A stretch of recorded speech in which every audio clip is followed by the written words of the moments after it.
құрметті серіктестер, біздер міне бүгін биогумустарды қаптап жатырмыз. Міне биогумустарды қаптап уже болып қалдық. Ал биогумус дегеніміз бұл табиғи тыңайтқыш, ешқандай да қоспасы, химиялық қоспасы жоқ, табиғи тыңайтқыш. Міне бір қапқа 6 шелек кетеді. Өйткені 10 литрлік шелекпен өлшеп, бір қапқа 60 литр салып жатырмыз. Міне видеодан көріп тұрғандарыңыздай қаптап жатырмыз. Ал енді бұл мұнда биогумусты өндіріп жатқан калифорниялық қызыл шлаушындар жатыр. Мұнда 2 сотық жер, яғни 200 квадрат метр жерде калифорниялық шлаушандар қазір жұмыс істеп жатыр. Бүгін міне қар жауғандықтан іші күңгірт тартып тұр. Және шлаушандардың қатты белсенділігі бүгін көріне қоймайтын шығар, өйткені күн салқын. Қазір көреміз. Көрсете аламыз ба, жоқ па оларды? Міне қызыл шлаушандар міне ашып жатырмын, олар қашып жатыр. Міне бұл калифорниялық қызыл шлаушандар, уже міне калифорниялық қызыл шлаушандар. Кейлеріңіз көріңіздер. Жаңадан көрім тасталынған. Негізінде бұлар ылғалды және қараңғылықты жақсы көргендіктен бетін шөптермен, жапырақтармен, мына жапырақтар жатыр, мына жапырақтармен жауып қоямыз. Ал енді мына пока жаппағандар борттарда уклонмен жатыр. Осынша жердің бәрінде биогумус өндіріліп жатыр. Биогумус бізге не үшін керек? Өйткені біздің Қазақстанның жерінің бәрі өте тозған. Сол жерлерді табиғи тыңайтқышпен тыңайту үшін қажет. Ал біз қазіргі таңда біздің диқандарымыз көңілді пайдаланады. Ал енді мына көң себілген жер, қараңыздар, тозығы жеткен. Бұл жерге көң себілгеннен кейін бұл жер саршымауық басты, мүмкін бітпейтін жантақ басып кетті. Сол жантақты әлі тазалап келеміз. Бұдан шықты бәрібір табиғи тыңайтқыш жақсы. Сол көңдерді асқазанның арқылы өткізіп, өңдеп беретін бізге калифорниялық қызыл шлаушындар. Ал енді қазіргі таңда біздің диқандарымыз еккеннен бастап жинап алғанға дейін химикаттар, неше түрлі толған химикаттар беріп жатады. Дұрыс па? Ол деген сол диқанның өзінің отбасына да зиян, салауатты өмір сүруге және басқаларға да зиян. Өйткені толған химикат, қазіргі жеп жатқан біздің огурцы, помидорларымыз толған химикат сөздің ашығында. Біз енді соларды салауатты өмір сүру үшін табиғи, ешқандай қоспасы жоқ, химиясы жоқ, мынада табиғи өнім биогумуспен өсіруді қолға алуымыз керек. Айтады ғой, ақылдылар өзінің өнімін баптайды дейді. Ал дана адамдар жерді баптайды дейді орыстар. Сондықтан біз даналықты қолға алып, жерімізді баптап, жақсы биогумус өндіруге әрекет жасайық. Менің Келес ауданы Шымкент облысы, Келес ауданы, Абай ауылында тұрамын.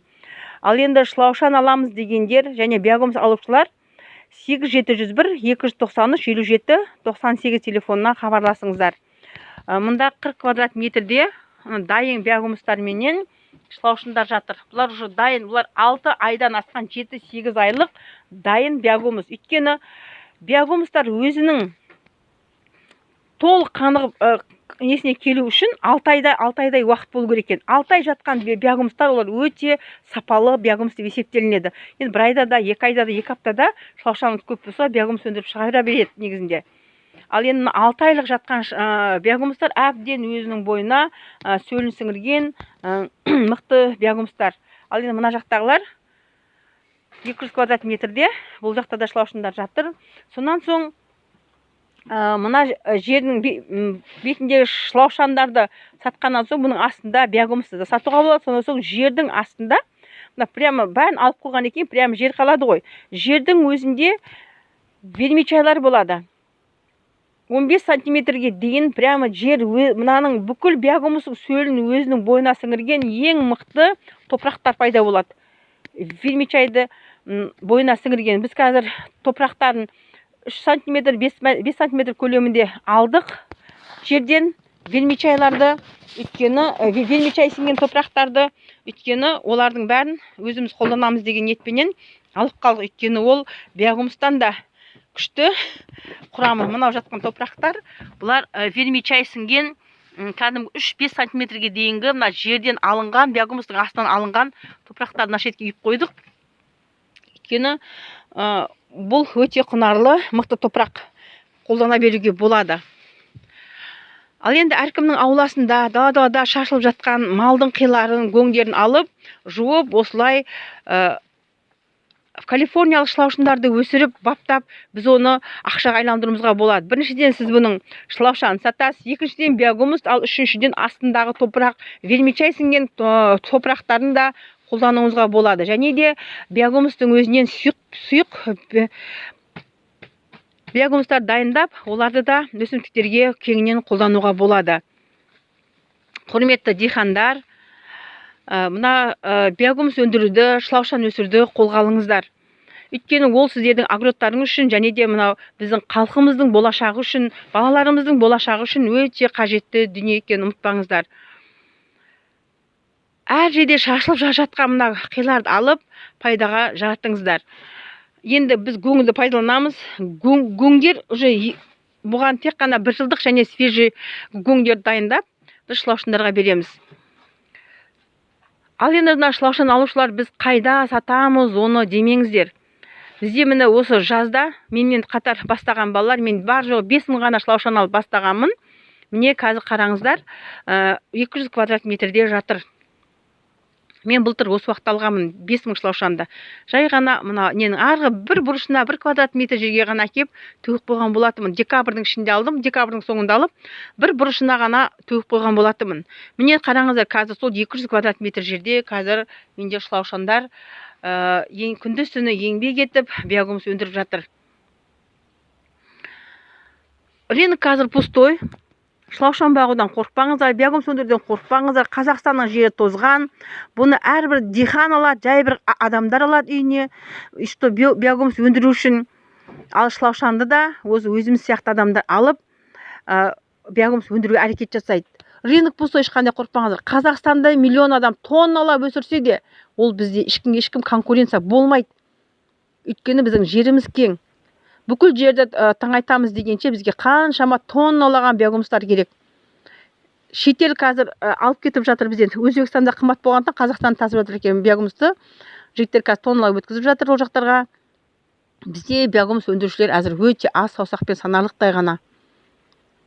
Сол үшін қорықпай, биогумус өндіруді бүгіннен бастаңыздар. Ертеңге қалдырмаңыздар, өйткені бұл сіздер өздеріңізге керек.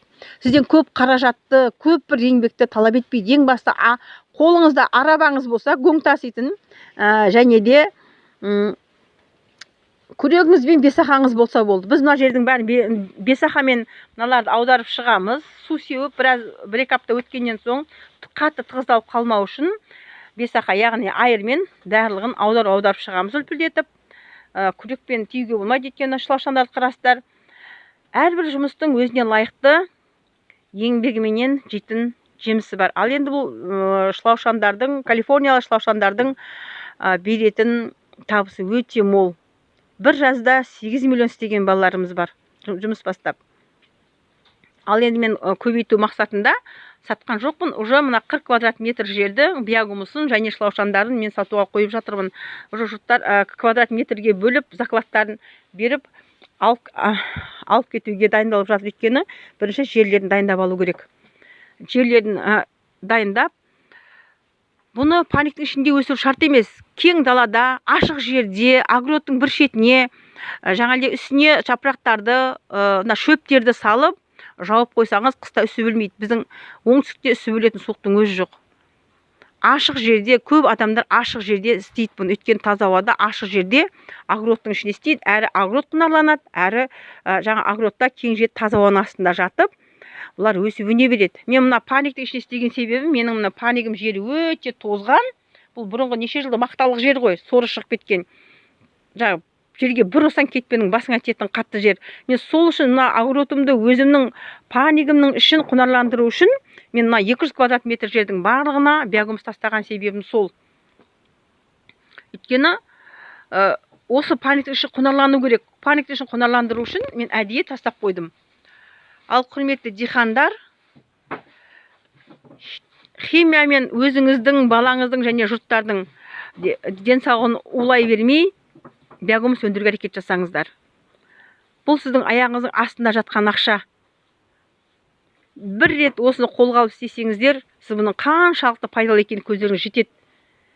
Салауатты өмір сүруге, денсаулығыңызды түзеуге өте керемет.